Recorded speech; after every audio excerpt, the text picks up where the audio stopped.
सदियों पुरानी बात है। एक गांव में सुंदरलाल नाम का एक किसान अपने बेटे रघु और अपनी पत्नी पुष्पा के साथ रहता था। सुंदरलाल और उसका बेटा दोनों अपनी छोटी सी जमीन पर खेती करके गुजारा करते थे। बाप बेटा दोनों ही बहुत मेहनती थे, जैसे हल बैल की जोड़ी। एक दिन सुंदरलाल ने अपने बेटे रघु से कहा, बेटा बारिश का मौसम आने वाला है, इसलिए जल्दी से चलकर खेतों में बीज बो देते हैं। रघु ने कहा, पिताजी आपकी बात तो ठीक है, मुझे पूरी उम्मीद है कि इस साल हमारी फसल बहुत अच्छी होगी। अपने बेटे की बात सुनकर सुंदरलाल कहने लगा, हाँ बेटा, हम किसान तो इसी आस पर काम करते हैं। और इस तरह से बाप बेटे का सारा समय खेतों में ही निकल जाता था। सुंदरलाल बहुत ही गरीब था, पर उसके मन में भगवान के लिए बहुत श्रद्धा थी। वो रोज अपने खेतों में जाने से पहले भगवान को याद करता और उसके बाद ही काम पर लगता था। अपने खेतों में जाने से पहले वो गांव के मंदिर के बाहर बैठे हुए एक साधु महाराज को प्रणाम करके ही जाता था। वो साधु महाराज बहुत ही ज्ञानी और भगवान की भक्ति करने वाले थे। सुंदरलाल हमेशा उन साधु महाराज से पूछता, बाबा मेरी गरीबी कब खत्म होगी, कब मेरे अच्छे दिन आएंगे। साधु महाराज हर बार उससे यही कहते कि तुम भगवान पर विश्वास रखो, उसके घर में देर है लेकिन अंधेर नहीं है, वो सबकी सुनते हैं और तुम्हारी भी सुनेंगे। सुंदरलाल तुम्हारी सभी परेशानियां दूर हो जाएंगी। एक दिन सुंदरलाल बहुत ही परेशान था, जैसे कोई दुख का पहाड़ टूट पड़ा हो। वो अपने खेतों के लिए निकला और अपनी आदत के अनुसार वो सबसे पहले साधु महाराज के दर्शन करने के लिए चला गया। साधु महाराज के पास जाकर वो रोते हुए कहने लगा, बाबा आप तो सब जानते हैं, इसलिए मेरी परेशानी का हल कीजिए, जिससे कि मैं भी एक सुखी जीवन जी सकूं। साधु ने सुंदरलाल को इस तरह से परेशान देखा तो उस पर बहुत तरस आया। साधु ने कहा, बेटा तुम चिंता मत करो, तुम्हारी सभी परेशानियां बहुत जल्दी खत्म होने वाली है। जल्दी ही तुम्हारा समय बदल जाएगा, लेकिन तुम रोज की तरह भगवान को याद करते रहना, भगवान तुम्हारी प्रार्थना जल्दी ही सुनेंगे। इस तरह से साधु ने सुंदरलाल को दिलासा दिया तो सुंदरलाल का मन कुछ शांत हो गया। इसके बाद साधु कहने लगा, बेटा मेरी एक बात हमेशा याद रखना, जिंदगी हमेशा एक सी नहीं रहती। आज रात है तो कल सुबह भी होगी, लेकिन तुम अपने मन में कभी लालच को लेकर मत आना, क्योंकि लालच अच्छे अच्छों को बर्बाद कर देता है। इसलिए जो कुछ भी करना सोच समझकर करना। साधु की बात सुनकर सुंदरलाल कुछ देर तक सोचता रहा और फिर साधु को प्रणाम करके अपने काम पर निकल गया। जब वो खेतों में पहुंचा तो उसका बेटा रघु वहां पर पहले से ही पहुंच गया था। दोनों बाप बेटा मिलकर खेतों में काम करने लगे। दोनों जल्दी जल्दी खेतों की खुदाई कर रहे थे ताकि बारिश आने से पहले बीजों को अच्छी तरह से बो सके, और इस बार उन्हें फसल अच्छी होने की पूरी उम्मीद थी।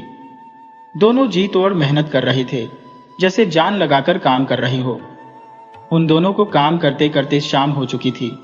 सुंदरलाल जमीन खोद रहा था और उसका बेटा रघु जमीन में बीज बो रहा था कि तभी अचानक रघु को जमीन के अंदर एक चमकीली चीज नजर आई। रघु ये देखकर हैरान रह गया और उसने अपने पिता को जमीन खोदने से रोका और ये बात बताई। उसकी बात सुनकर सुंदरलाल रुक गया और दोनों बड़े ही ध्यान से उस चीज को देखने लगे। देखा तो जमीन के अंदर एक छोटा सा संदूक निकल रहा था।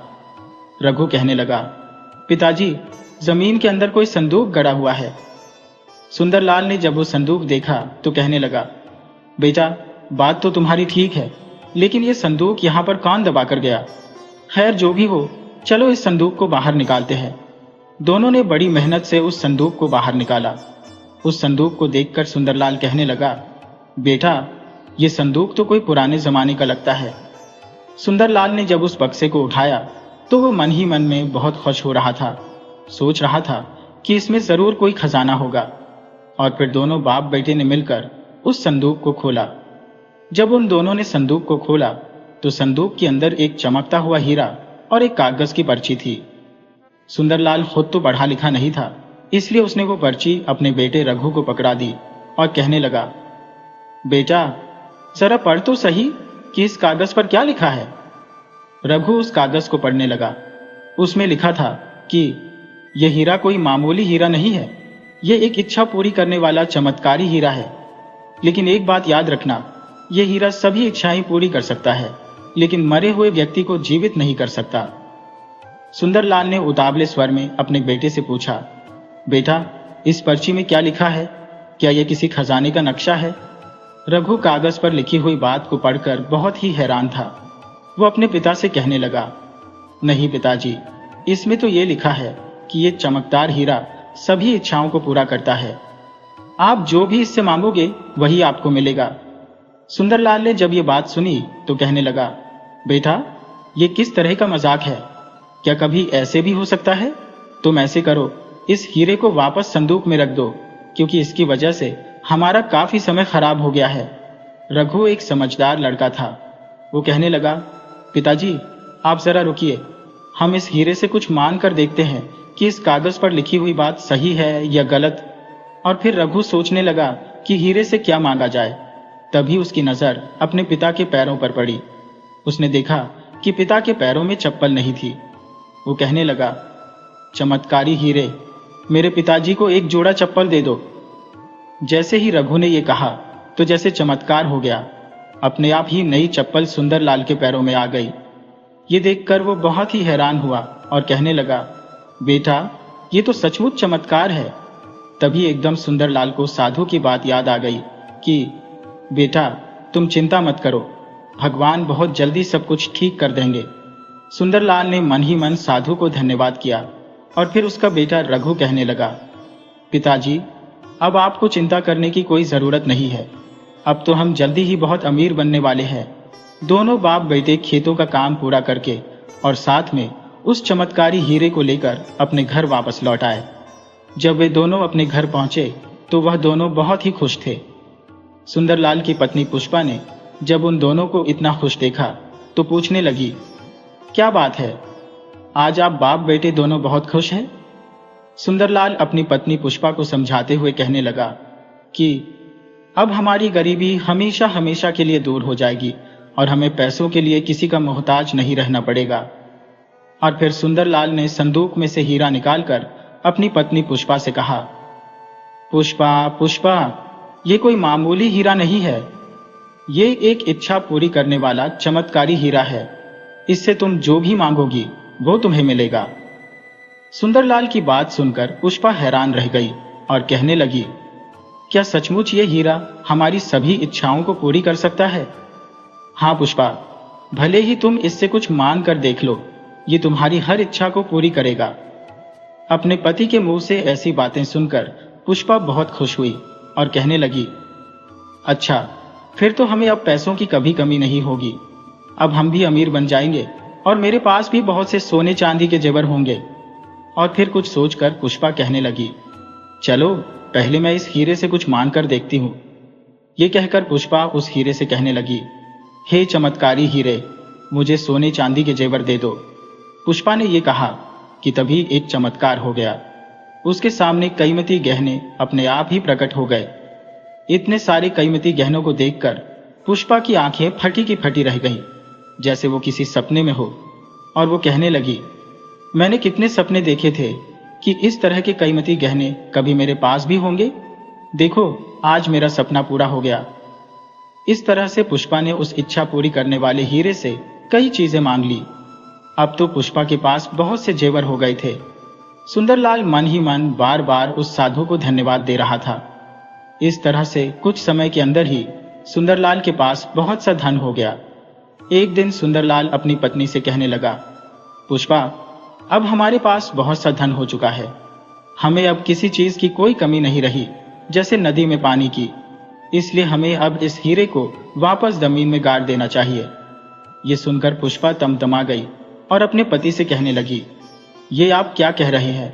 भला इतने से हमारा क्या होगा? हमें तो अभी और भी दौलत चाहिए। ये सुनकर सुंदरलाल कहने लगा, पुष्पा, इतना लालच ठीक नहीं है। कहीं इस हीरे की वजह से हम किसी परेशानी में न फंस जाएं। मुझे तो अब इस हीरे से डर लगने लगा है। सुंदरलाल के बार बार समझाने पर भी पुष्पा नहीं समझी और वो हीरे को अपने साथ लेकर दूसरे कमरे में चली गई। जबकि दूसरी तरफ सुंदरलाल की इस तरक्की को देखकर गांव के बहुत से लोग उससे जलने लगे थे। सुंदरलाल के एकदम से अमीर हो जाने की बात पूरे गांव में फैल चुकी थी। उड़ते उड़ते ये खबर गांव के जमींदार के पास भी पहुंची। गांव के कुछ चापलूस लोग जमींदार के पास पहुंचे और कहने लगे, जमींदार जी, बहुत जल्दी अब आपकी जमींदारी खत्म होने वाली है, क्योंकि हमारे गांव का सुंदरलाल किसान आपसे भी ज्यादा धनवान बन गया है। अचानक से पता नहीं उसके पास इतनी सारी दौलत और सोना चांदी कहां से आ गया। ऐसा लगता है जैसे उसकी किस्मत ही बदल गई है। उन लोगों की बातें सुनकर जमींदार हैरान रह गया और कहने लगा, कौन से किसान की बात कर रहे हो जिसके पास एक छोटा सा जमीन का टुकड़ा है? भला वो मुझसे आगे कैसे निकल गया? उसके पास इतनी दौलत कहां से आ गई? लगता है उसके हाथ कोई बड़ा खजाना लग गया है। इसके बाद जमींदार ने अपने कुछ नौकरों को अपने पास बुलाया और कहने लगा, सुंदरलाल पर नजर रखो और ये पता करो कि इतनी जल्दी वो अमीर कैसे बन गया। दिन रात उसके घर की निगरानी करो। तुम में से जो भी आदमी मुझे ये पता करके बताएगा तो मैं उसको माला माल कर दूंगा। उसके बाद जमींदार के आदमी वहां से चले गए। वे लोग सुंदरलाल के घर के आसपास ही घूमने लगे और रात होने का इंतजार करने लगे कि कब सुंदरलाल घर वापस आए और वे लोग इस बारे में पता कर सके। जब रात हुई तो जमींदार के भेजे हुए आदमी छिपते छिपाते सुंदरलाल के घर के अंदर झांकने लगे। उन्होंने देखा कि सुंदरलाल अपनी पत्नी से बातें कर रहा था। सुंदरलाल की पत्नी कहने लगी, मुझे थोड़े से जेवर और पैसे चाहिए। ये कहकर उसने हीरे को निकालकर उससे जेवर और पैसे मांगने लगी। जैसे ही उसने जेवर और पैसे मांगे तो उसके सामने पैसे और जेवरों का ढेर लग गया। जमींदार के नौकर ये देखकर हैरान रह गए। ये चमत्कार भला कैसे हो गया? अब उन लोगों को सुंदरलाल के अमीर होने का रहस्य पता चल चुका था। फिर वे लोग सीधे जमींदार के पास पहुंच गए और कहने लगे, जमींदार जी, जो हमने अपनी आंखों से देखा है उस पर विश्वास करना बड़ा ही मुश्किल है। हमें सुंदरलाल के अमीर होने का भेद पता चल गया है। जमींदार बोला, अरे तुम पहेलियां मत बुझाओ, साफ साफ कहो कि क्या हुआ। तब उन्होंने बताया, जमींदार जी, सुंदरलाल के पास एक चमत्कारी हीरा है। उससे जो भी मांगो वो उसी समय वो चीज हाजिर कर देता है। सुंदरलाल इस हीरे से धन दौलत मांग मांग कर अमीर होता जा रहा है। ये सब कुछ हमने अपनी आंखों से देखा है। उनकी बात सुनकर जमींदार हक्का बक्का रह गया और कहने लगा, अच्छा तो ये बात है। मैं भी सोच रहा था कि एक गरीब किसान इतनी जल्दी अमीर कैसे हो गया। उसके बाद जमींदार उस हीरे को हासिल करने की योजना बनाने लगा। कुछ देर तक सोचने के बाद जमींदार ने अपने नौकरों को कुछ पैसे दिए और उन्हें कुछ समझाने लगा। इसके बाद जमींदार अपने कुछ लठैत और गांव के कुछ आदमियों को लेकर सुंदरलाल के घर पर जा धमका। सुंदरलाल के घर के बाहर पहुंचकर वो सुंदरलाल को आवाज लगाकर बुलाने लगा। सुंदरलाल बाहर आया तो बोला, कहिए जमींदार जी, क्या काम है? कैसे आना हुआ? जमींदार उसे धमकाते हुए कहने लगा, मुझे तुम्हारे अमीर होने का रहस्य पता चल गया है और तुम्हें वो जो इच्छा पूरी करने वाला हीरा मिला है वो हमारे गांव की जमीन से मिला है और वो जमीन मेरे अधिकार क्षेत्र में आती है। इसलिए गांव के जमींदार होने के नाते अब वो हीरा मेरा है। उस पर मेरा अधिकार है, न कि तुम्हारा। सुंदरलाल जमींदार की बात सुनकर कहने लगा, वो हीरा मेरा है क्योंकि वो मेरी जमीन से निकला है, इसलिए वो मेरा ही होगा। भले ही वो जमीन आपके अधिकार क्षेत्र में आती है, लेकिन उस जमीन का असली मालिक तो मैं हूं। जमींदार उसकी बात सुनकर गुस्से से लाल पीला हो गया और कहने लगा, सुंदरलाल, तेरी भलाई इसी में है कि तू चुपचाप वो हीरा मेरे हवाले कर दे, नहीं तो मैं ये सारी बात जाकर महाराज को बता दूंगा और फिर तुम्हारा फैसला महाराज ही करेंगे। इस तरह से सुंदरलाल और जमींदार के बीच में झगड़ा होने लगा। सुंदरलाल ने वो इच्छा पूरी करने वाला हीरा देने से साफ साफ मना कर दिया, लेकिन जमींदार ने अपनी ताकत का इस्तेमाल किया और मारपीट करके वो चमत्कारी हीरा सुंदरलाल से छीन लिया। अब तो जमींदार उस हीरे से अपनी इच्छा के अनुसार चीजें मांगने लगा। जमींदार जो भी उस हीरे से मांगता, हीरा तुरंत उसकी इच्छा पूरी कर देता। इधर सुंदरलाल ने अपने चमत्कारी हीरे को खोने के बाद राजा के पास जाने का फैसला किया और अगले दिन सुंदरलाल राजा से मिलने के लिए राज दरबार में पहुंच गया। उसने राजा को इच्छा पूरी करने वाले हीरे के बारे में सब कुछ विस्तार से बताया, जैसे किसी कहानी की तरह। राजा ने जब सुंदरलाल की बात सुनी तो बहुत ही खुश हुआ और सोचने लगा, ऐसे चमत्कारी हीरे से तो मैं अपने खजाने को और भी बढ़ा सकता हूँ, जिससे मैं इस देश का सबसे धनवान और ताकतवर राजा बन जाऊंगा। फिर कुछ सोचने के बाद राजा ने सुंदरलाल से कहा, क्या तुम सच कह रहे हो कि ऐसा कोई हीरा है जिसने तुम्हें बहुत सारी दौलत और सोना दिया है? सुंदरलाल कहने लगा, हाँ महाराज, ये बिल्कुल सच है। तब राजा ने कहा, सुंदरलाल, तुमने ये बात मुझे पहले क्यों नहीं बताई? तुम उस समय मेरे पास आए हो जब जमींदार ने वो हीरा तुमसे छीन लिया। तुम्हें ये बात याद रखनी चाहिए थी कि इस राज्य में सबसे ज्यादा धन और सोना सिर्फ राजा के पास ही होना चाहिए, किसी गरीब किसान के पास नहीं। और फिर राजा ने अपने मंत्री को बुलाया और उससे कहा, मंत्री जी, तुम सैनिकों को साथ लेकर जाओ और जमींदार के पास से वो चमत्कारी हीरा लाकर मुझे दो, और इस सुंदरलाल को चोरी के इल्जाम में कारागार में डाल दिया जाए, क्योंकि इसने हमसे सच्चाई छुपाई है और इसके लिए यही सजा होनी चाहिए। और उस जमींदार को लाकर भी इसके साथ कारागार में बंद कर देना, क्योंकि वो भी चोर है, उसे भी उसके की सजा मिलनी चाहिए।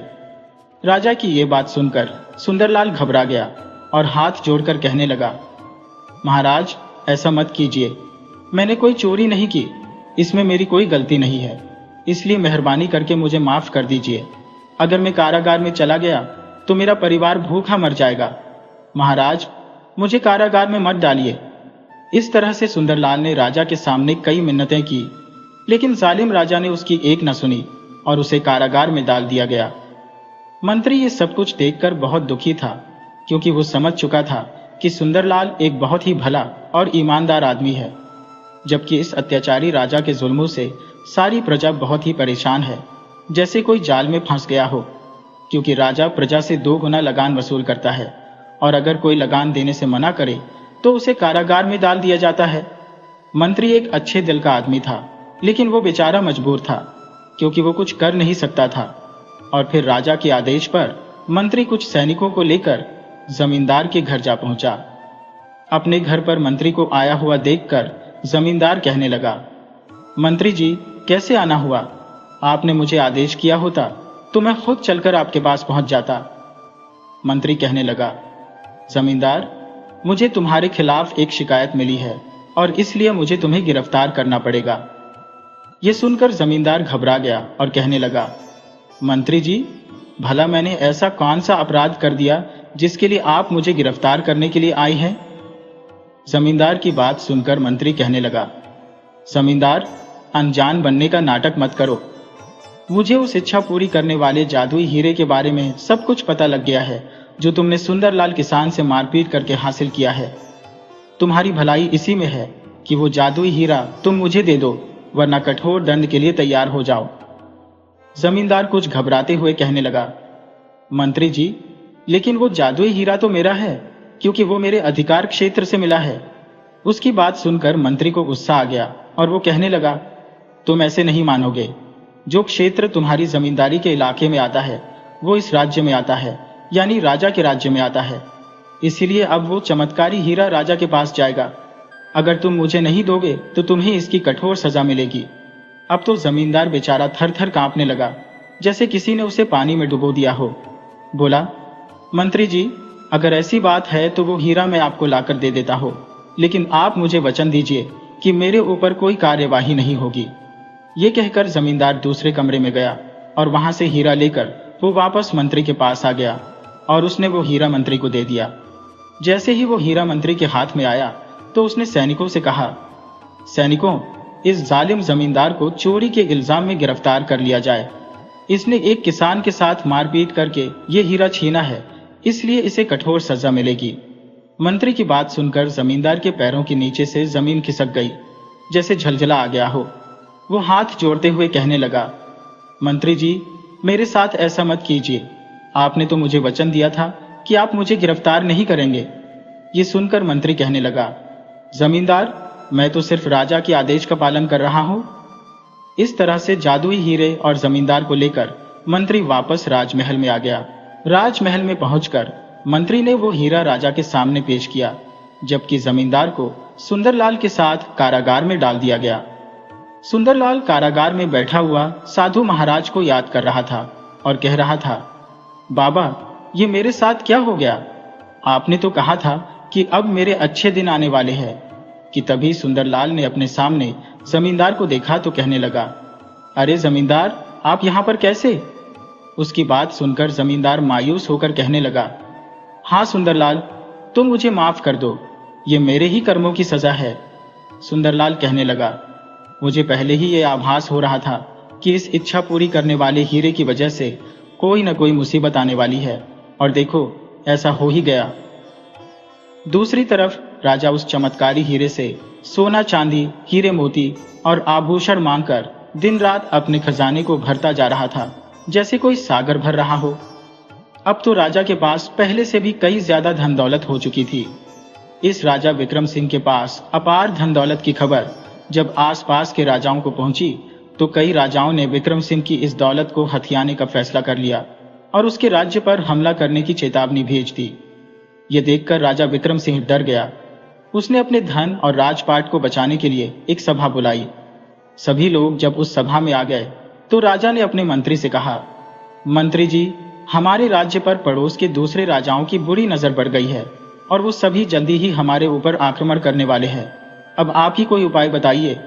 राजा की बात सुनकर मंत्री ने चापलूसी भरे स्वर में कहा, अरे महाराज, आपको डरने की क्या जरूरत है? आप तो एक शक्तिशाली राजा हैं और हमारे खजाने में तो धन की कोई कमी भी नहीं है। अगर हमारे राज्य पर किसी ने आक्रमण किया तो हम उसका मुकाबला कर सकते हैं। राजा मंत्री की बातों में आ गया, जबकि मंत्री मन ही मन सोच रहा था कि यह राजा तो बहुत ही जालिम और क्रूर है। इस राजा के कारण सारी प्रजा बहुत ही दुखी है, इसलिए उसने राजा को गलत सलाह दी थी। अगले दिन पड़ोसी राजाओं ने एक साथ मिलकर विक्रम सिंह के राज्य पर हमला कर दिया और फिर राज्य की सीमा पर बहुत दिनों तक युद्ध चलता रहा, जैसे आग और पानी का युद्ध। लेकिन पड़ोसी राजाओं के सामने विक्रम सिंह की एक न चली और राजा विक्रम सिंह ही युद्ध में मारा गया। इसके बाद पड़ोसी राजाओं ने राजमहल पर हमला कर दिया और सारे खजाने को अपने साथ लेकर चले गए, क्योंकि उन्हें सिर्फ खजाने से मतलब था। उन्होंने राज्य की प्रजा के साथ कोई भी अत्याचार नहीं किया और महल का सारा खजाना समेटकर अपने अपने राज्यों को चले गए। अब राजा की मृत्यु की खबर पूरे राज्य में फैल चुकी थी।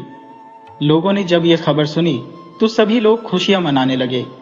एक दूसरे से कहने लगे कि अब तो हम चैन से जिएंगे। अच्छा हुआ कि हमारा अत्याचारी राजा मारा गया। इस राजा ने तो पहले ही हमारा जीना हराम कर रखा था। राजा की मृत्यु के बाद राज दरबार अब खाली खाली सा हो गया था। किसी भी राज्य को चलाने के लिए राजा का होना बहुत जरूरी है। अब मंत्री और राजपुरोहित दोनों इस सोच में पड़ गए कि अब क्या किया जाए, बिना राजा के राज्यपाट कैसे चलेगा। तब राजपुरोहित कहने लगे कि प्रजा तो राजा की मृत्यु पर खुशियां मना रही है, क्योंकि वो एक जालिम राजा था।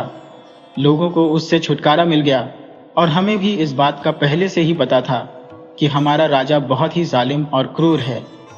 इसलिए अब हमें सोच समझकर किसी ऐसे आदमी को राजा बनाना चाहिए जो ईमानदार हो, नेक दिल हो और जिसके मन में बिल्कुल भी लालच ना हो, जिसके मन में लोगों के लिए दया हो और वो इस काबिल हो कि राज्य की भलाई के काम कर सके।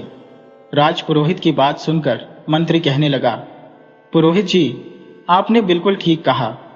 मैंने भी पुराने राजा के आदेश पर 2 लोगों को कारागार में बंद किया हुआ है।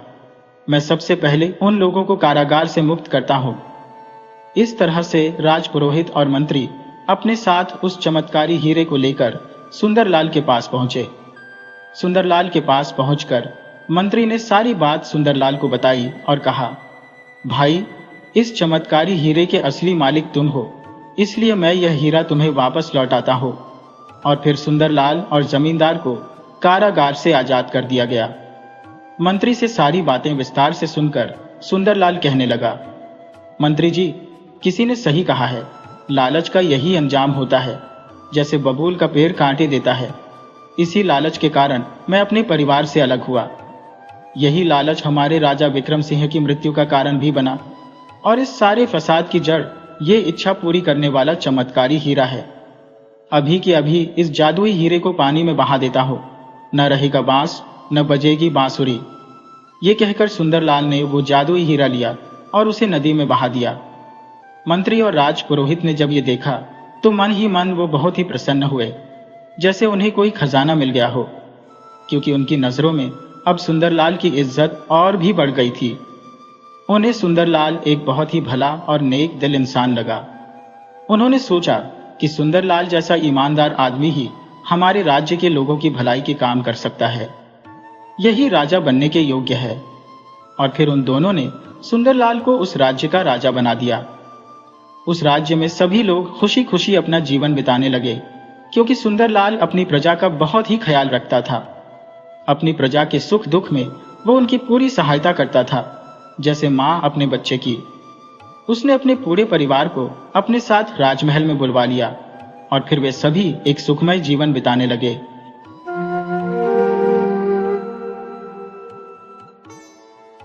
एक जमाने की बात है, कंचनपुर नाम के एक नगर में चंद्रभान नाम का एक राजा राज करता था। चंद्रभान की एक बहुत ही सुंदर रानी थी। राजा चंद्रभान की शादी को कई बरस बीत चुके थे, पर अभी तक उसे कोई संतान नहीं हुई थी, जैसे कोई पेड़ फल न दे। इस बात को लेकर राजा अक्सर बहुत ही परेशान और दुखी रहता था। संतान न होने की वजह से राजा को कई बार अपमान का सामना भी करना पड़ता था। अक्सर राजा के सामने तो कोई कुछ नहीं कहता था, पर राजा की पीठ पीछे लोग उसे निसंतान राजा कहकर बुलाते थे। राजा चंद्रभान के मन में हमेशा ही ये बात आया करती थी कि हे भगवान, तूने हमें संतानहीन क्यों बनाया। एक दिन की बात है, जब राजा चंद्रभान अपनी रानी के साथ शाही बगीचे में टहल रहा था। उस समय भी राजा अपने निसंतान होने के विचारों में खोया हुआ था, जिसकी वजह से उसके चेहरे पर उदासी छाई हुई थी, जैसे बादलों ने सूरज को ढक लिया हो। राजा को उदास देखकर रानी सोचने लगी कि महाराज बहुत परेशान है, क्या राज्य पर कोई संकट आने वाला है। वो थोड़ी देर तक राजा के चेहरे को देखती रही और उसके बाद रानी ने पूछा, महाराज क्या बात है। जब भी आप बगीचे में मेरे साथ टहलते हैं तो आपका चेहरा हमेशा खिला रहता है जैसे फूल, लेकिन आज आपके चेहरे पर इतनी उदासी क्यों है। आपके चेहरे पर चिंता की लकीरें साफ दिखाई दे रही है।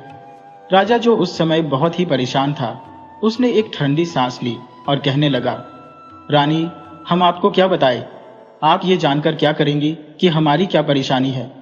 तब रानी कहने लगी, महाराज, क्या मैं आपकी अर्धांगिनी नहीं हूं? मैं आपकी पत्नी हूं, इसीलिए मेरा भी ये हक बनता है कि अगर आपके ऊपर कोई संकट या परेशानी है तो मैं आपका साथ दूं।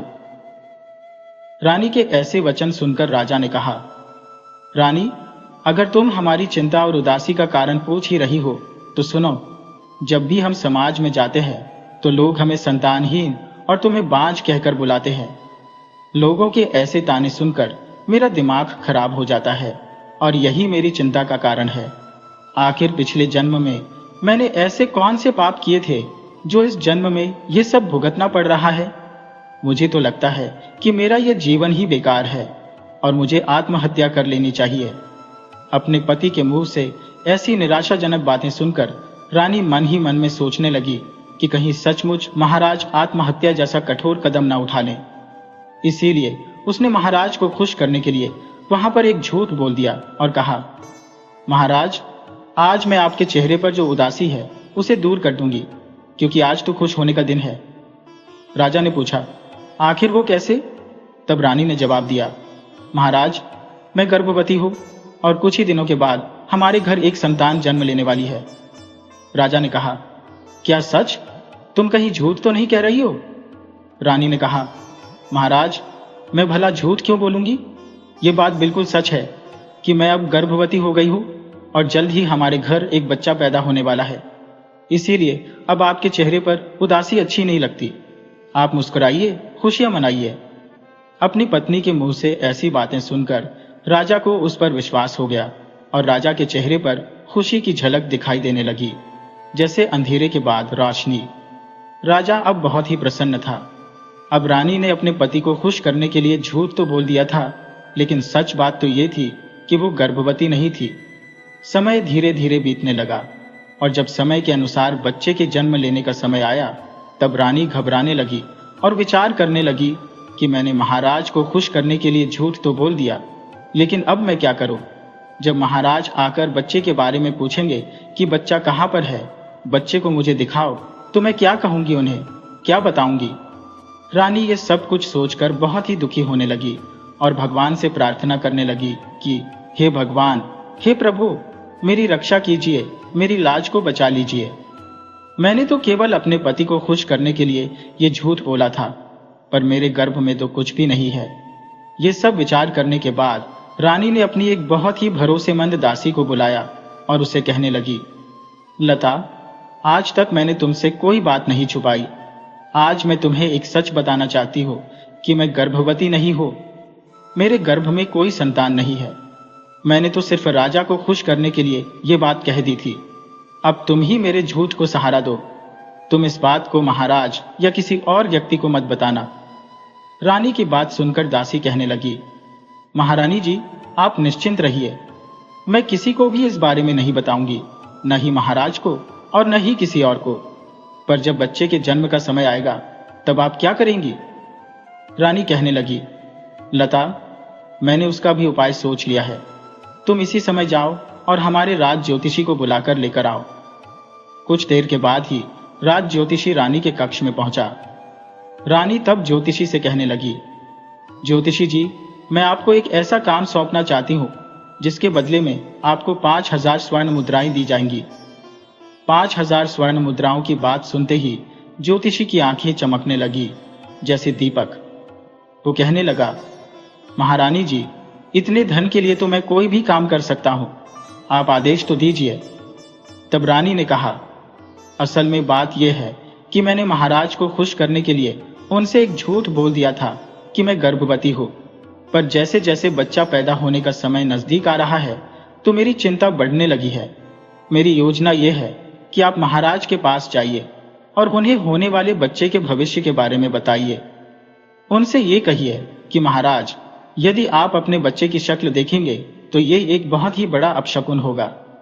यदि बच्चे के समय उन्होंने अपनी संतान का चेहरा देखा तो कोई बड़ी दुर्घटना हो सकती है। उनसे ये भी कहिए कि इस अपशकुन से बचने के लिए वो मुझे किसी ऐसे एकांत स्थान पर भेज दें जहां न तो वो मुझे और न ही अपनी संतान को देख सके। उन्हें ऐसा तब तक करना पड़ेगा जब तक कि उनकी संतान युवा न हो जाए। रानी की बात सुनकर ज्योतिषी कहने लगा, आप निश्चिंत रहिए रानी जी, मैं महाराज को ये बात अच्छी तरह समझा दूंगा और मुझे पक्का विश्वास है कि वो मेरी बात को कभी टालेंगे नहीं। इतना कहने के बाद ज्योतिषी वहां से चला गया। वो सीधा महाराज के पास पहुंचा और कहने लगा, महाराज की जय हो। महाराज, मुझे सूचना मिली है कि महारानी जी गर्भवती है और जल्दी ही एक संतान को जन्म देने वाली है। इसीलिए मैं आपको बधाई देने चला आया और साथ ही साथ मैंने होने वाले बच्चे के भविष्य की गणना भी कर ली है और मैं उसी के बारे में आपको सावधान करने आया हूं। राजा कहने लगा, ज्योतिषी जी, आखिर ऐसी क्या बात है जो आप हमें सावधान करना चाहते हैं? ज्योतिषी ने कहा, महाराज, आपकी होने वाली संतान का भविष्य तो अच्छा है, पर उसके युवा होने तक आपको अपनी संतान का चेहरा नहीं देखना। अगर आपने अपने बच्चे के जन्म के समय से लेकर उसके जवान होने तक उसका चेहरा देख लिया तो कोई बड़ी मुसीबत आ सकती है, यहां तक कि उसके प्राण भी जा सकते हैं। इसीलिए मेरा परामर्श तो यही है कि आप रानी जी को किसी दूर एकांत स्थान में एक महल बनवाकर उन्हें वहां पर भेज दीजिए और वहीं पर आपकी संतान का पालन पोषण किया जाए। जब आपकी संतान जवान हो जाएगी तब आप उसका चेहरा देख सकेंगे। राजा, जो कि अपने ज्योतिषी की बातों को हमेशा सही समझता था और उस पर विश्वास करता था, उसने जैसा सुझाव दिया राजा ने उसे मान लिया और कहने लगा, ठीक है ज्योतिषी जी, यदि अपनी संतान का चेहरा देखने से उस पर कोई मुसीबत आ सकती है तो हम अपने दिल पर पत्थर रख लेंगे और उसके युवा होने तक उसका चेहरा नहीं देखेंगे। इसके बाद ज्योतिषी वहां से चला गया। राजा ने तुरंत अपने महामंत्री को बुलाया और कहने लगा, महामंत्री जी, आप इसी समय अरावली पर्वत पर किसी एकांत स्थान में एक भव्य महल का निर्माण करवाइए जहां पर हमारी रानी निवास करेगी। ये काम जल्द से जल्द पूरा हो जाना चाहिए। राजा के आदेश पर मंत्री ने कुछ ही दिनों में अरावली पर्वत के एक स्थान पर भव्य महल का निर्माण कर दिया। तब रानी अपने उस विश्वास पात्र दासी को साथ लेकर अपने नए महल में चली गई। 9 महीने पूरे होने पर रानी ने दासी के हाथों राजा के महल में यह सूचना पहुंचवाई कि उन्होंने एक पुत्र को जन्म दिया है। पर वास्तव में ऐसा तो कुछ था ही नहीं, केवल अपने पति को खुश करने के लिए रानी ने यह झूठी सूचना भिजवाई थी। जब राजा ने यह सुना कि हमारी पत्नी को लड़का हुआ है तो वो बहुत ही खुश हुआ। अब तो राजा से रुका ही नहीं जा रहा था, जैसे पानी का सैलाब। वो तुरंत भागता हुआ रानी के महल में पहुंचा। तब रानी कहने लगी, महाराज, अभी आप अपने बेटे को नहीं देख सकते। राजा ने पूछा, लेकिन क्यों रानी? इतने समय के बाद तो हमें पुत्र की प्राप्ति हुई है। रानी ने जवाब दिया, महाराज, लगता है आप ज्योतिषी की भविष्यवाणी को भूल गए हैं। उन्होंने चेतावनी दी थी कि यदि आप अपनी संतान को देखेंगे तो कोई बहुत ही बड़ा संकट आ सकता है। राजा ने कहा, हाँ रानी, हमें याद आ गया, तुम ठीक कहती हो, पर फिर भी हम अपनी संतान को कब देखेंगे? रानी ने कहा, महाराज, भगवान ने हमें संतान तो दे ही दी है और यह खुशी हमें मिल चुकी है। अब आप जिद न कीजिए। ज्योतिषी का कहना है कि लड़का जब बड़ा हो जाएगा और वो शादी के लायक हो जाएगा तभी आप उसे देख सकेंगे। रानी के शब्द सुनकर राजा को पहले तो बहुत ही दुख हुआ, पर फिर राजा ने विचार किया कि चलो कोई बात नहीं, हमें पुत्र की प्राप्ति तो हो ही गई है, अब लोग हमें निसंतान नहीं कहेंगे। ठीक है, जब हमारा बेटा बड़ा हो जाएगा तब हम उसे देखेंगे। इसके बाद राजा वापस अपने महल में लौट गया। जब राजा लौट गया तब रानी अपनी विश्वासपात्र दासी लता के पास गई और रोती हुई कहने लगी, दासी, मैंने महाराज को प्रसन्न करने के लिए ये झूठ बोल तो दिया, लेकिन अब मैं क्या करूंगी? मैंने लड़के के जवान होने तक झूठ तो बोल दिया, लेकिन जब वो समय आएगा और महाराज लड़के के विवाह करने को तैयार हो जाएंगे तब मैं कैसे इस बात को छुपा पाऊंगी? मुझे तो कुछ भी समझ में नहीं आ रहा। मैं पछता रही हूं कि मैंने ऐसा झूठ क्यों बोला। तब दासी रानी को हौसला देते हुए कहने लगी, रानी जी, जब आपने झूठ बोला ही है तो अब आप ईश्वर की शरण में जाइए, उनसे प्रार्थना कीजिए। मुझे विश्वास है कि भगवान कोई न कोई रास्ता अवश्य निकाल देंगे। इधर जब शादी की तिथि आ गई तो राजा ने बारात सजवाई। जब सारी तैयारियां पूरी हो चुकी तब राजा ने रानी के पास खबर पहुंचवाई कि हमारे बेटे को दूल्हा बनाया जाए ताकि हम बारात लेकर शादी के लिए जा सकें। रानी ने महाराज को समझाते हुए कहा कि आप अभी भी अपने पुत्र को न देखें, आप भी विवाह के मंडप में ही पुत्र को देखिए, वरना कोई दुर्घटना हो सकती है। राजा ने कहा, ठीक है रानी, मैंने इतने दिनों तक इंतजार किया, अब थोड़े ही समय की बात है। इतना कहकर राजा वापस अपने महल की ओर चला गया। राजा के जाने के बाद रानी एक बार फिर से अपनी दासी से कहने लगी, दासी, अब हमें क्या करना चाहिए? कुछ देर तक सोच विचार करने के बाद रानी कहने लगी, दासी, मेरे मन में एक उपाय आया है, अब जो भी होगा देखा जाएगा, तुम मेरा एक काम करो। दासी ने पूछा, कहिए रानी जी, मेरे लिए क्या आदेश है? रानी ने कहा, दासी, तुम ऐसा करो, इसी समय बहुत सारा आटा गूंथ लो, उस आटे से तुम एक दूल्हा तैयार करो और उस दूल्हे को पालकी में बिठा दो। पालकी को चारों तरफ से बंद कर दो। सबसे कह देना कि पालकी रास्ते में कहीं भी नहीं खुलेगी, सीधा विवाह के मंडप में ही खुलेगी। और फिर यही हुआ। दासी ने आटा गूंथा और उसका एक दूल्हा तैयार किया। उसे दूल्हे की तरह सजाकर पालकी में रख दिया गया। पालकी को चारों तरफ से बंद कर दिया गया और जब बारात चलने लगी तो रानी ने दासी के द्वारा सबको कहलवाया कि पालकी को रास्ते में कोई नहीं खोलेगा। इसके बाद रानी खुद राजा के पास गई और कहने लगी, महाराज, इस बात का विशेष ध्यान रखिएगा कि इस पालकी को रास्ते में कोई भी नहीं खोलेगा। अगर किसी ने खोल दिया तो कोई बड़ा अपशकुन हो सकता है। राज ज्योतिषी का यही कहना है कि पालकी सीधा विवाह के मंडप में ही खुलेगी, वहीं जाकर आप भी अपने पुत्र को दूल्हे के रूप में देख सकेंगे। राजा चंद्रभान ने जवाब दिया, ठीक है रानी, हम ऐसा ही करेंगे। इस तरह से बारात वहां से निकल पड़ी। चलते चलते बारात जब एक जंगल से गुजरी तब राजा के मन में विचार आया कि बाराती काफी थक चुके हैं, क्यों न यहीं पर किसी पेड़ के नीचे रुककर थोड़ी देर आराम किया जाए। राजा ने कहारों से कहा कि एक पेड़ के नीचे पालकी को रख दिया जाए और दूसरे पेड़ के नीचे सभी बाराती गण आराम करने लगे। अब क्या हुआ कि कहारों ने जिस पेड़ के नीचे दूल्हे की पालकी रखी थी, उस पेड़ के पास एक बिल में इच्छाधारी नाग नागिन का जोड़ा रहता था। नागिन ने जब पालकी की ओर देखा तो उसे साफ साफ दिखाई दे गया कि इस पालकी में तो दूल्हा है ही नहीं, बल्कि आटे का बना हुआ एक दूल्हा रखा है। तो नागिन अपने इच्छाधारी नाग से कहने लगी, प्रिय, मैं अभी जो देखकर आ रही हूं उसे देखकर तो लगता है कि इस संसार में बहुत ही अंधेर है। नाग कहने लगा, कैसा अंधेर? नागिन ने बताया, प्रिय, इस पालकी में असली दूल्हा नहीं है। ये कैसी बारात है जो बिना दूल्हे के ही जा रही है? जब ये बारात इस नकली दूल्हे को लेकर पहुंचेगी तो इन सभी का क्या हाल होगा? ऐसा अंधेर तो मैंने आज तक नहीं देखा। नाग कहने लगा, प्रिय, ये कैसे हो सकता है? मुझे लगता है कि तुम्हें कोई धोखा हुआ है। चलो, चलकर मुझे भी दिखाओ। नागिन ने कहा, चलो प्रिय, लेकिन हमें छुप छुप कर जाना होगा, वरना अगर लोगों ने हमें देख लिया तो हमें नुकसान पहुंचा सकते हैं। दोनों नाग नागिन छिपते छिपाते पालकी के अंदर जा पहुंचे। नाग ने क्या देखा कि पालकी में एक आटे का बना हुआ दूल्हा है।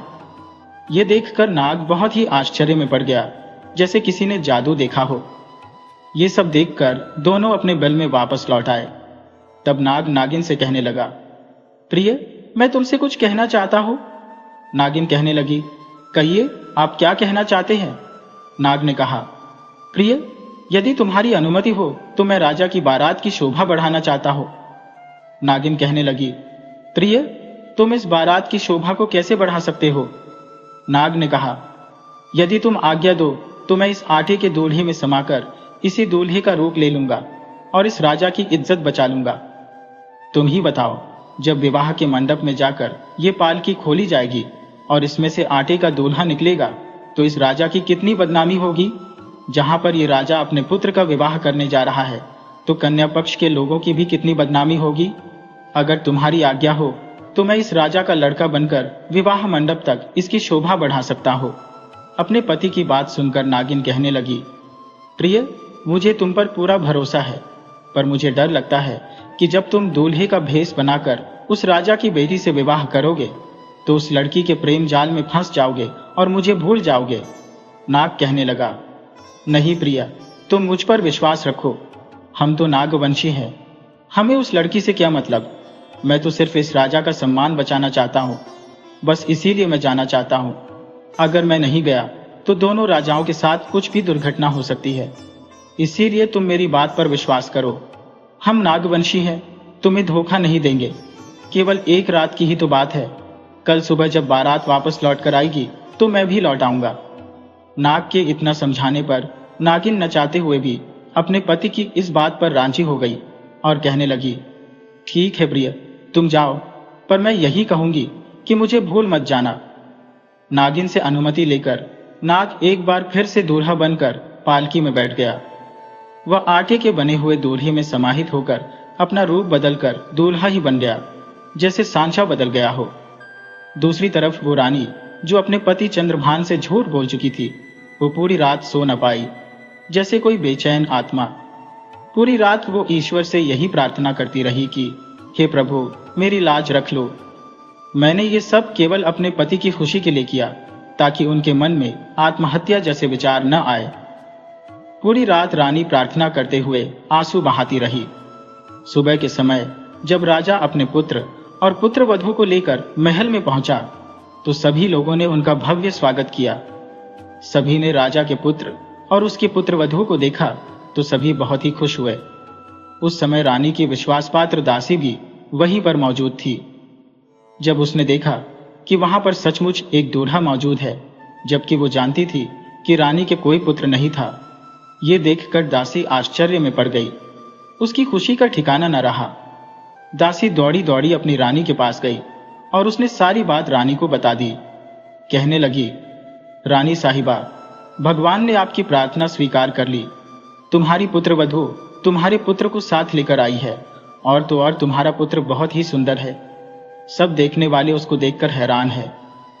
रानी ने अपनी दासी के वचन सुने तो खुशी के मारे वो झूमने लगी और बार बार ईश्वर का धन्यवाद करने लगी। उसकी आंखों से खुशी के आंसू छलक रहे थे, जैसे मोतियों की लड़ियां। भगवान को लाख लाख धन्यवाद करने के बाद वो दासी के साथ महल में लौटी, जहां अपने पुत्र और पुत्र वधू को उसने देखा।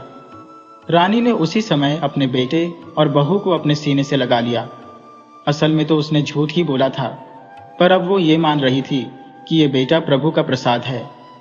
ईश्वर ने मेरी लाज रख ली, ईश्वर ने मेरी लाज रखने के लिए इसको भेजा है। अब तो पूरे महल में खुशियां मनाई जाने लगी। राजा ने भी अपने खजाने का मुंह गरीबों के लिए खोल दिया, जैसे कोई नदी अपनी धारा बहा दे। अब हुआ ये कि वो इच्छाधारी नाग जो दूल्हा बनकर आया था, वो समय बीतने के साथ साथ उस लड़की से प्रेम करने लगा और उसके प्रेम जाल में फंस गया, जैसे कोई पंछी जाल में। धीरे धीरे वो अपनी नागिन को भूलने लगा। वो 2 दिन के लिए आया था, पर अब 2 महीने बीत चुके थे। वो लौटकर अपनी इच्छाधारी नागिन के पास नहीं गया। दूसरी तरफ जंगल में वो नागिन 2 महीने तक अपने नाग का इंतजार करती रही। वो जंगल में भटकती रही, देखती रही कि उसका पति कब लौट कर आएगा। वो अपने पति के वापस न आने पर बहुत ही दुखी थी। नागिन के मन में अब नाग के प्रति क्रोध भी आ रहा था। वो मन में विचार करने लगी, निश्चय ही मेरे नाग ने मुझे धोखा दे दिया। मुझे तो पहले से ही लगता था कि वो उस लड़की के प्रेम जाल में फंस जाएगा। अवश्य ऐसा ही हुआ होगा, इसीलिए वो लौट कर नहीं आया। अब मैं उसे जीवित नहीं छोड़ूंगी, यहां तक कि मैं उसकी पत्नी को भी मार डालूंगी। उधर महल में उस इच्छाधारी नाग ने एक दिन अपने पिता को बुलाया और कहने लगा, महाराज, आप हमारे महल के चारों ओर खाई खुदवा दो और फिर उसमें पानी भरवा दो। राजा ने पूछा, बेटा, आखिर ये सब किस लिए करना है? तब बेटे ने जवाब दिया, पिताजी, हम जो कहते हैं आप बस करवा दीजिए। यह हमारे महल की सुरक्षा के लिए बहुत ही जरूरी है। बेटे के कहने की देरी थी। राजा ने तुरंत महल के चारों ओर खाई खुदवा दी और उसमें जल भरवा दिया। अब इच्छाधारी नाग मन ही मन में सोचने लगा था कि अब मेरी नागिन इस महल में प्रवेश नहीं कर पाएगी, क्योंकि अब तो मैं अपनी इस पत्नी से ही प्रेम करता हूं और सारा जीवन इसी के साथ बिताना चाहता हूं। मैं नहीं चाहता कि वो नागिन फिर से मेरे जीवन में वापस लौट कर आए। अब वो इच्छाधारी नाग निश्चिंत होकर अपनी पत्नी के साथ राजमहल में रहने लगा। जंगल में कई महीने गुजर गए, मगर जब नागिन का पति लौटा नहीं तो वो गुस्से से लाल हो गई। उसने ठान लिया कि अब अपने शौहर और उसकी नई बीवी को खत्म कर देगी। वो सीधा राजमहल की तरफ चल पड़ी, मगर वहां पहुंचते ही उसकी आंखें फटी की फटी रह गई। महल के चारों तरफ एक गहरी खाई थी जिसमें पानी भरा हुआ था। नागिन को तुरंत समझ आ गया कि ये सब उसके पति नाग का कर्तव्य है, ताकि वो दोबारा उसके पास ना आ सके। ये देखकर उसका गुस्सा 7वें आसमान पर चढ़ गया। उसने सोचा, अब तो अपने पति को भी बख्शूंगी नहीं। नागिन इधर उधर भटकने लगी कि कोई रास्ता मिल जाए महल में घुसने का। ढेर सारी मशक्कत के बाद आखिरकार उसे एक छोटी सी जगह दिखी जहां से वो अंदर जा सकती थी। उस रास्ते से छिपते छिपाते वो सीधे उस कमरे में जा पहुंची जहां उसका पति अपनी नई दुल्हन के साथ सो रहा था। जब उसने अपने शौहर को उस लड़की के साथ देखा तो उसके दिल में एक अजीब सी बात उठी। ये जोड़ी तो बिल्कुल चांद सूरज जैसी लग रही है, इसे कैसे खत्म कर दूं? उसने सोचा, अगर पति को मार दिया तो ये मासूम लड़की का क्या होगा, और अगर लड़की को कुछ कर दिया तो मेरा पति इसके गम में कहीं जान न दे दे। मैं तो पहले ही अपने पति से जुदा हो चुकी हूं, जैसे विधवा हो गई हो, तो इस लड़की को भी वैसा दर्द क्यों दूं? ये सब सोचते सोचते उसने फैसला कर लिया कि न पति को मारेगी न लड़की को। तभी अचानक लड़की की नींद खुल गई। नागिन को सामने देख वो डर के मारे चीख पड़ी। उसकी चीख सुनकर नाग भी जाग गया। अपने सामने नागिन को देखते ही उसे समझ आ गया कि वो बदला लेने आई है, मगर नागिन ने कुछ नहीं किया। उसने अपना असली रूप छोड़ दिया और पति से बोली, तुमने वादा किया था कि जल्दी लौट आओगे, मगर महीनों बीत गए और तुम दिखे तक नहीं। ये सब सुनकर लड़की हैरान परेशान थी। उसे कुछ समझ नहीं आ रहा था कि माजरा क्या है।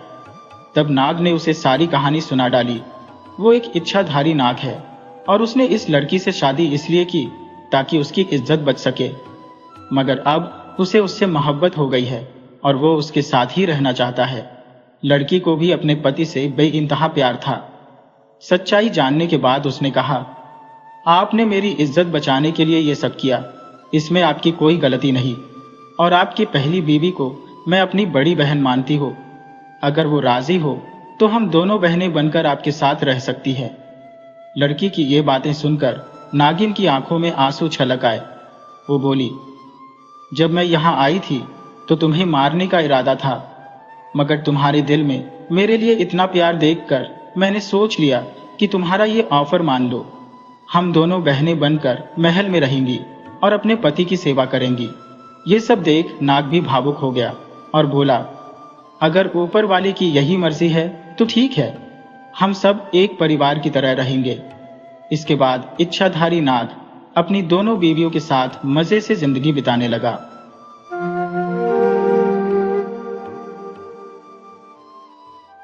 ये सूरजपुर नाम के एक गांव की बात है, जहां बिरजू नाम का एक किसान रहता था।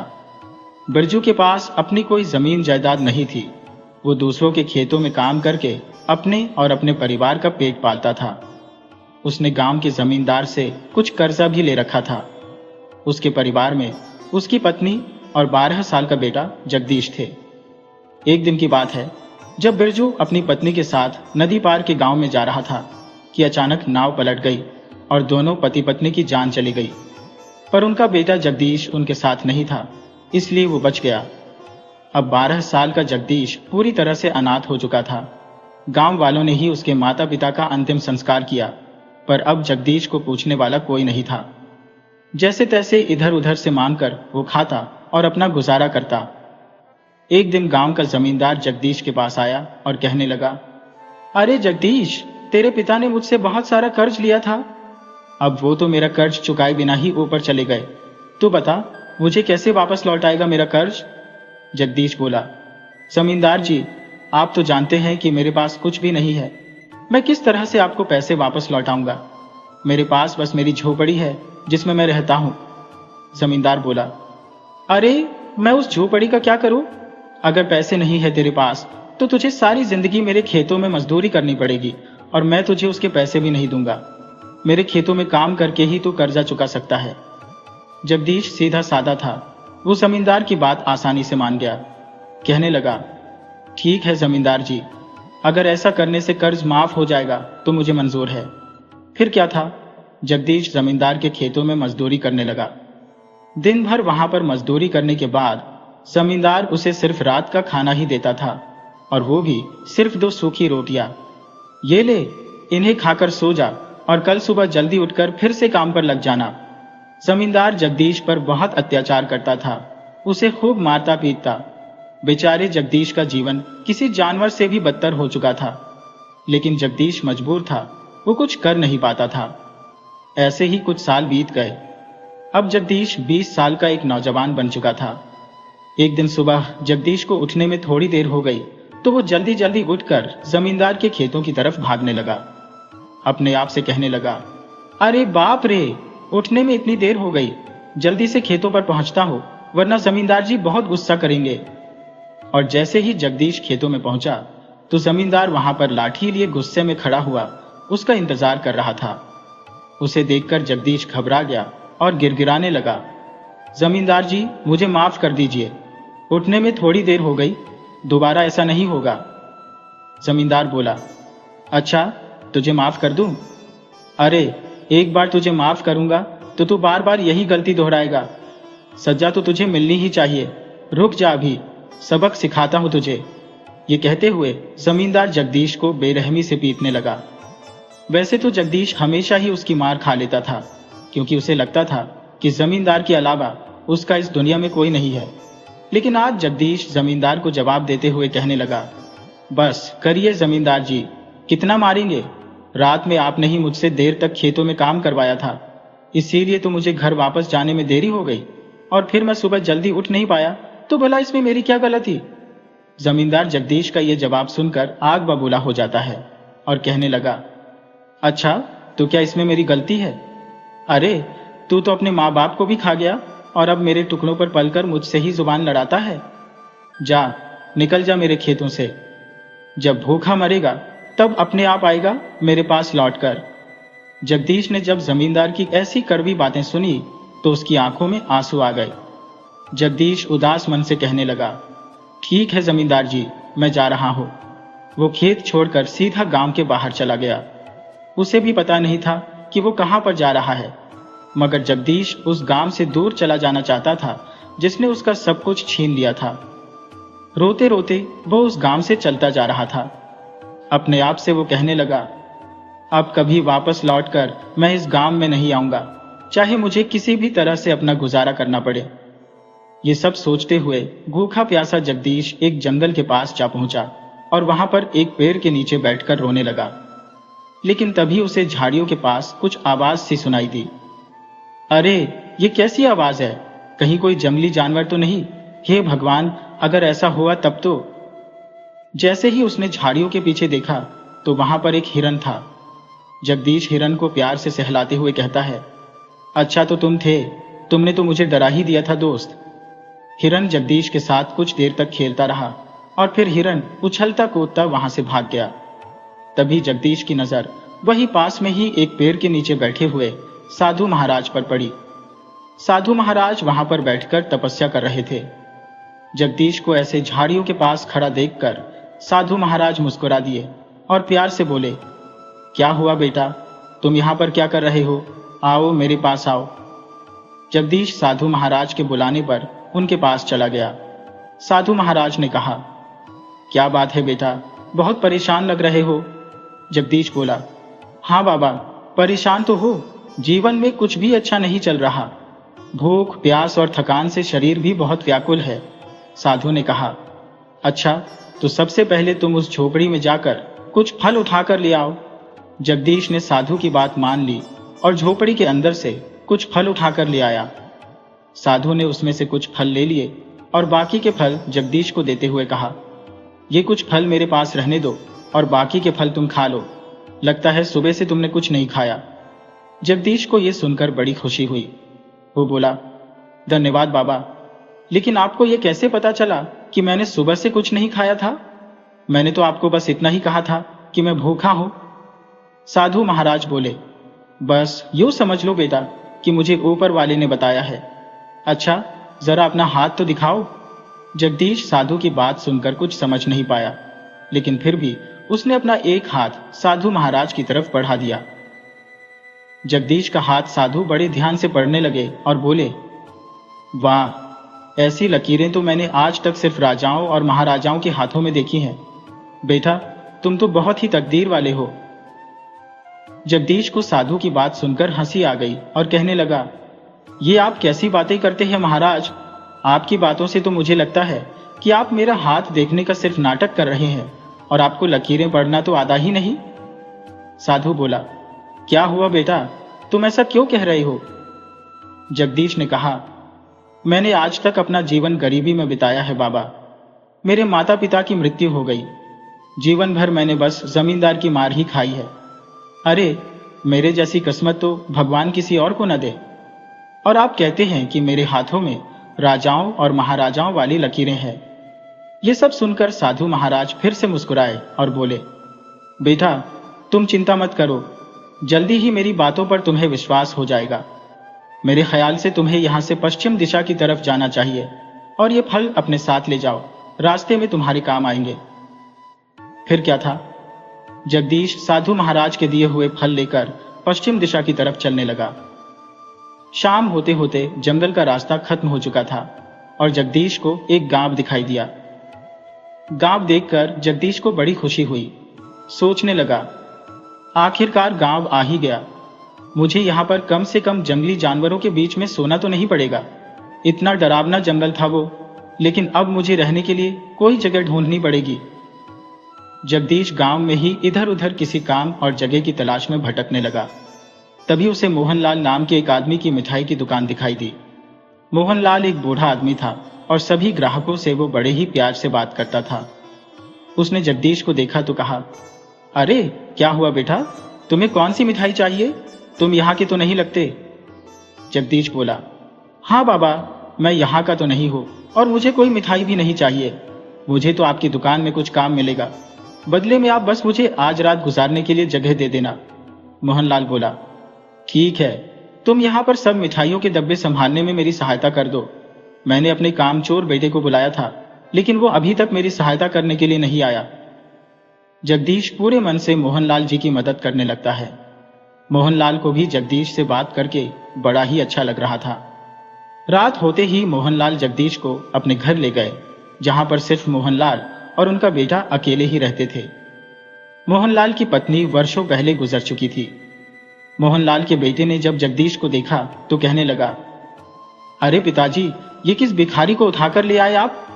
मोहनलाल बोले, तमीज से बात कर बेटे, ये जगदीश है, आज रात ये यहीं पर रुकेगा। इसने आज मेरी बहुत सहायता की है। और तुम क्यों नहीं आई दुकान पर आज? कितना काम था वहां। अरे पिताजी, मैं थोड़ा व्यस्त था। हाँ, मैं सब जानता हूं कि तू कितना व्यस्त रहा होगा।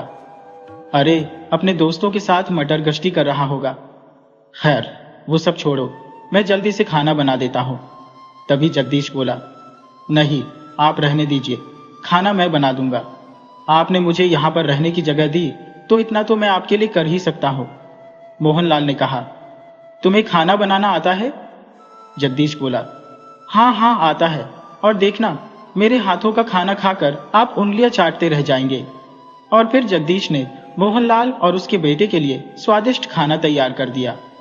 मोहनलाल बोला, आओ जगदीश, तुम भी बैठो, हम सब एक साथ मिलकर खाना खाएंगे। जगदीश बोला, क्या मैं आपके साथ? हाँ, और क्या, आओ, बैठो यहां पर।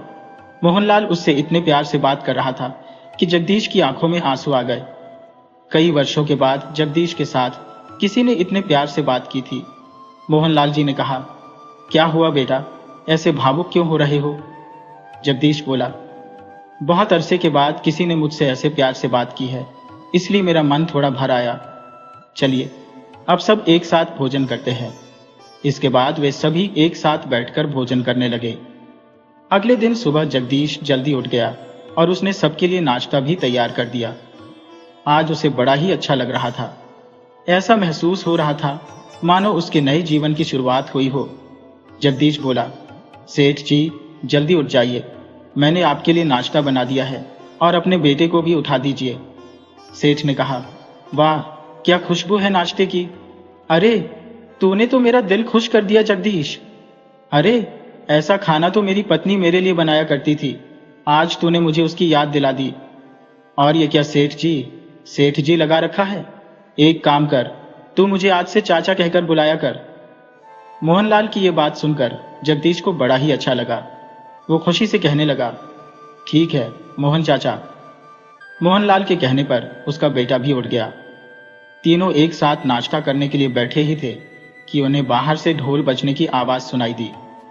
जगदीश पूछने लगा, अरे, ये कैसी आवाज है चाचा जी? अरे बेटा, लगता है महल के सैनिक गांव वालों के लिए कोई संदेशा लेकर आए हैं। वे इसी तरह से ढोल बजाकर सबको बुलाते हैं। चलो, हम भी चलकर देखते हैं। मोहनलाल और जगदीश बाहर जाकर देखने लगे तो वाकई में महाराज के महल के कुछ सैनिक जोर जोर से ढोल बजाकर सबको बुला रहे थे। जब सारे गांव के लोग वहां पर इकट्ठा हो गए तो एक सैनिक बोला, सुनो गांव वालों, राजकुमारी सुनैना अपने विवाह के लिए एक उचित वर की तलाश कर रही है। जो भी नौजवान उनकी एक खतरनाक शर्त को पूरी करेगा, महाराज उसका विवाह राजकुमारी सुनैना से करवा देंगे और वह महाराज का उत्तराधिकारी भी होगा। आप में से जो भी राजकुमारी सुनैना की शर्त को पूरा करना चाहता है, कल सुबह महल में पहुंच जाए। ऐसी बात सुनकर गांव वालों में तो मानो हलचल सी मच गई। कई लड़के राजकुमारी का दूल्हा बनने के लालच में राजकुमारी की शर्त को पूरा करने का फैसला ले लेते हैं, जबकि उन्हें यह भी नहीं पता था कि राजकुमारी की शर्त क्या थी। अब तो गांव का हर नौजवान राजकुमारी से विवाह करने का सपना देखने लगा। वो कौन खुशनसीब होगा जिसकी तकदीर बदल जाएगी। जब मोहनलाल ने यह सब सुना तो अपने बेटे से कहने लगा, अरे बेटा, क्यों ना तू कल महल में जाकर एक बार अपनी किस्मत आजमा ले। हालांकि काम तो मुश्किल है, पर क्या पता राजकुमारी तुझे पसंद कर ले। उनका बेटा बोला, अरे ठीक है पिताजी, मैं कल ही चला जाऊंगा। क्या मालूम राजकुमारी मुझे देखते ही अपनी शर्त भूल जाए और मुझसे विवाह करने को तैयार हो जाए। राजकुमारी को मेरे जैसा बांका नौजवान भला कहाँ मिलेगा। मोहनलाल ने कहा, ख्याली पुलाव पकाना तो कोई तुमसे सीखे बेटा, असल जिंदगी में बिना कठिन परिश्रम के हमें कुछ भी नहीं मिलता। जगदीश बोला, जी हाँ, आपने बिल्कुल ठीक कहा चाचा जी, मैंने भी जीवन में यही सीखा है। मोहनलाल ने जगदीश से कहा, अरे जगदीश, तुम भी कल महल में चले जाओ, क्या पता तुम्हारा भाग्य भी चमक जाए या फिर तुम्हें वहां पर कोई नौकरी मिल जाए। जगदीश बोला, चाचा जी, मुझे अपनी किस्मत पर तो बिल्कुल भी भरोसा नहीं है, कहाँ राजकुमारी और कहाँ मैं, लेकिन हाँ, शायद मुझे वहां पर कोई नौकरी मिल जाए। अगले दिन जगदीश और मोहनलाल का बेटा अजय दोनों महल की तरफ निकल चले। उन्होंने देखा कि गांव के कई लोग महल की तरफ जा रहे थे। क्योंकि सभी के मन में राजकुमारी से विवाह करने का लालच था। फिर सभी गांव वाले महल की सभा में जा पहुंचे। वहां पर महाराज महारानी अपनी बेटी सुनैना के साथ बैठे हुए थे। जैसे ही सभी गांव वाले और साथ ही दूसरे राज्यों के कई लोग वहां पर इकट्ठा हो गए, राजकुमारी सुनैना कहने लगी, आप सभी मेरी बात ध्यान से सुन लीजिए। जैसा कि मैंने कहा था कि मेरी एक शर्त है, और जो भी उस शर्त को पूरा करेगा मैं उसी से विवाह करूंगी।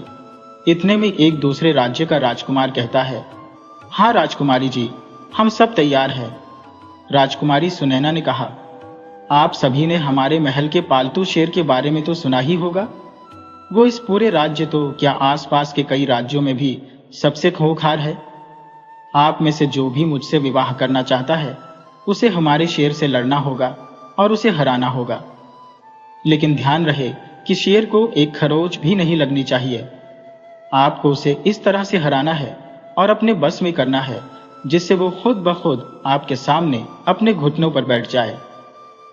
जैसे ही सभा में उपस्थित सभी लोगों को राजकुमारी की ऐसी शर्त के बारे में पता चला तो आधी सभा तो अपने आप ही खाली हो जाती है। कई गांव वाले और राजकुमार तो अपने घरों को वापस लौट गए। मोहन जी का बेटा अजय भी डर के मारे वापस जाने को तैयार था, लेकिन जगदीश ने उसे रोक लिया। अरे आप कहां चले? अब यहां पर आए हैं तो एक बार कोशिश तो करनी ही चाहिए। जरूर राजकुमारी ने ऐसी शर्त इसीलिए रखी है क्योंकि इसके पीछे कोई ना कोई रहस्य तो जरूर होगा। अजय बोला, अरे मैं पागल थोड़ी हूं जो जानबूझकर शेर के पिंजरे में कूद जाऊं। जगदीश और अजय भीड़ में काफी पीछे खड़े थे, इसलिए उन्होंने राजकुमारी को अभी तक ठीक से देखा नहीं था। लेकिन जैसे ही सभा खाली होने लगी, जगदीश को राजकुमारी सुनैना का चेहरा साफ साफ दिखाई देने लगा। वो इतनी खूबसूरत थी कि जगदीश उसे देखते ही उस पर मोहित हो गया और उसे पहली ही नजर में प्यार हो गया। लेकिन अजय उसका हाथ छुड़ाकर बाकी लोगों के साथ बाहर चला गया। अब सभा में कुछ गिने चुने लोग ही रह गए थे। राजकुमारी सुनैना ने कहा, देखा पिताजी, आधे से ज्यादा लोग तो मेरी शर्त सुनकर ही यहां से चले गए। राजा ने कहा, बेटी, तुमने शर्त ही ऐसी रखी थी, लगता है कि तुम्हें विवाह करना ही नहीं था। लेकिन चलो, हम इन्हें शेर के पिंजरे के पास ले चलते हैं, क्या पता इनमें से कोई तुम्हारा होने वाला राजकुमार हो। राजकुमारी ने कहा, यह तो असंभव है पिताजी, ऐसा कोई वीर तो इनमें हो ही नहीं सकता। और फिर बाकी बचे हुए लोगों को लेकर वे सभी महल के बागीचे में गए। वहां पर एक बड़ा सा पिंजरा रखा हुआ था जिसके अंदर एक शेर कैद था। शेर को देखते ही बाकी बचे हुए लोगों के होश भी उड़ गए, लेकिन जगदीश की नजर तो राजकुमारी से हट ही नहीं रही थी। जगदीश सोचने लगा, मेरे पास अब खोने को है ही क्या, वैसे भी मेरी पूरी जिंदगी इतनी खराब है, अब कौन है जो मेरा घर पर इंतजार कर रहा होगा। इसलिए मैं एक बार ये शर्त पूरी करने की कोशिश जरूर करूंगा, क्या पता मेरा भाग्य सचमुच चमक जाए।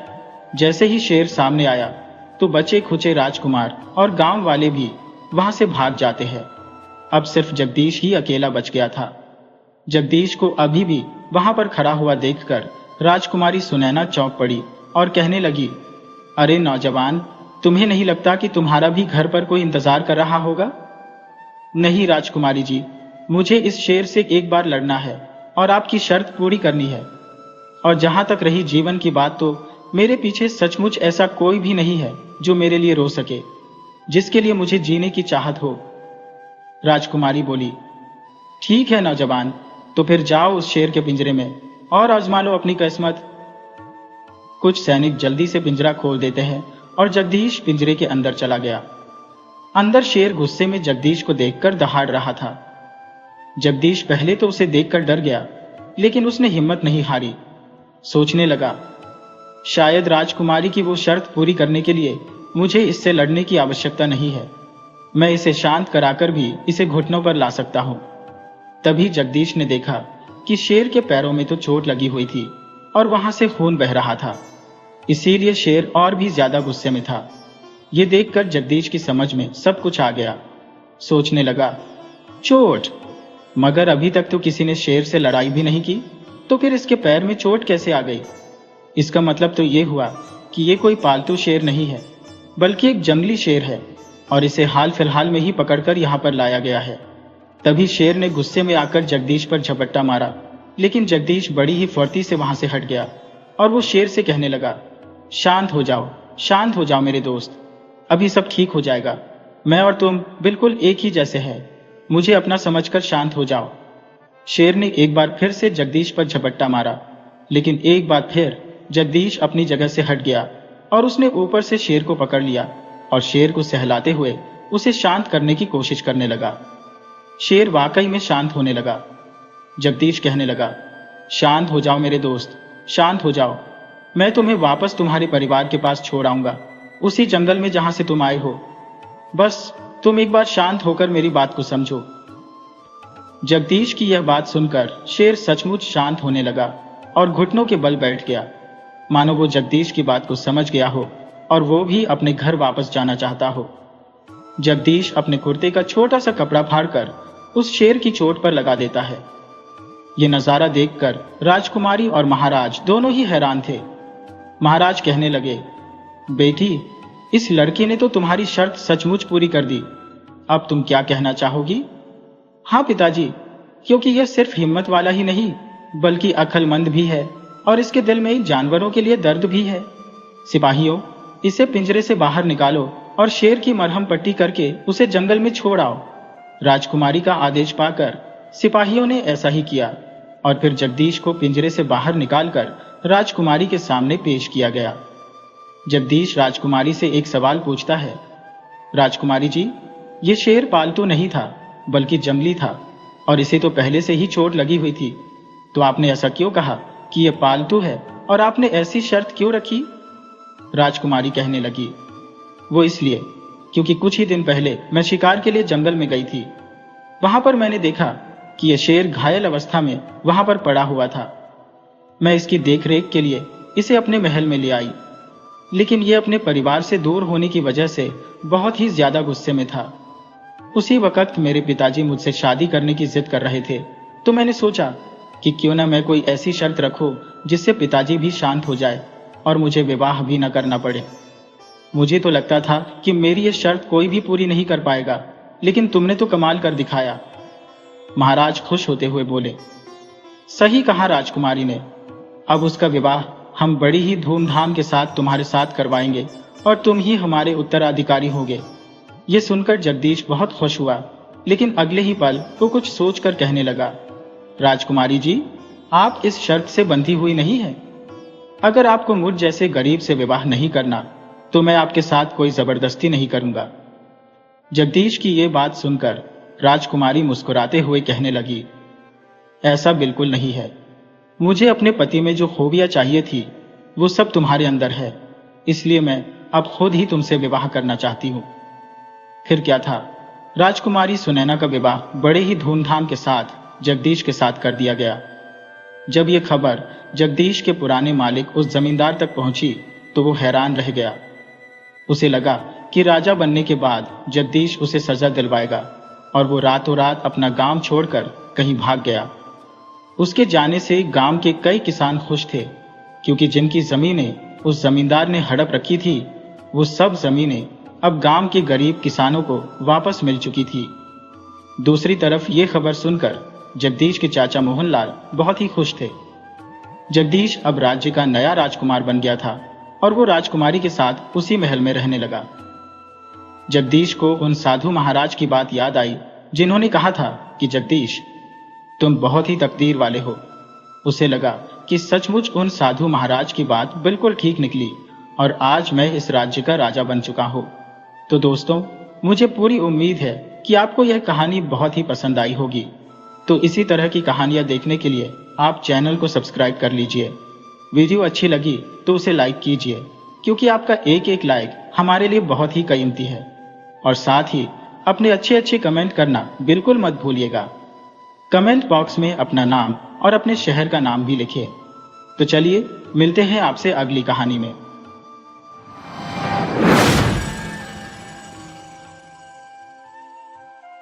वीडियो अच्छी लगे हो तो इसे लाइक करें और ऐसी ही मज़ेदार कहानियों के लिए चैनल को सब्सक्राइब करें और बेल आइकन दबाएं।